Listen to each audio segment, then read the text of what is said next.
কোনোভাবেই সূর্যের হাতে আসল ডিএনএ রিপোর্টটা পড়তে দেবে না মিশকা। সেভাবেই ষড়যন্ত্র চালিয়ে যাচ্ছিল, কিন্তু নিজের প্ল্যানে মিশকা সাকসেস হতে পারলো না। পড়বে না পড়বে সোনার সাহায্যে আসল ডিএনএ রিপোর্টটা সূর্যের হাতে চলে যায়।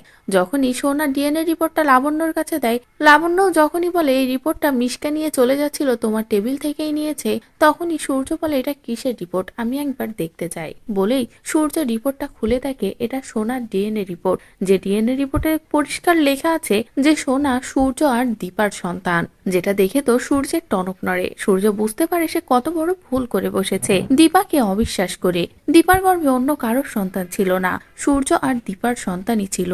যেটা ভেবে তো সূর্য মিশকার মুখোমুখি হয় আর বলে, তুই যখন এত বড় সত্য জানতিস তাহলে আমার কাছ থেকে কেন আড়াল করলি সবটা। বলেই মিশকাকে হাতে নাতে ধরে সূর্য সময় নষ্ট করতে গেলে লাবণ্য বলে, অনেক দেরি হয়ে গেছে, এবার যখন সত্যটা সামনে এসেছে আর দেরি করো না, দীপাকে ফিরিয়ে আনো। যেটা শুনে তো সূর্য নিজেও ছুটে যায় দীপাকে ফিরিয়ে আনতে। তো বন্ধুরা, এবার যদি সত্যি আসল ডিএনএ রিপোর্ট সামনে আসায় সূর্য নিজের ভুলটা স্বীকার করে এবং মিশকাকে তাড়িয়ে দীপাকে আবারও বাড়ি ফিরিয়ে আনতে ছুটে যায়, তাহলে সেটা দেখতে তোমাদের কেমন লাগবে কমেন্ট করে জানাও। পরবর্তী আপডেট পেতে চ্যানেলটি সাবস্ক্রাইব করো।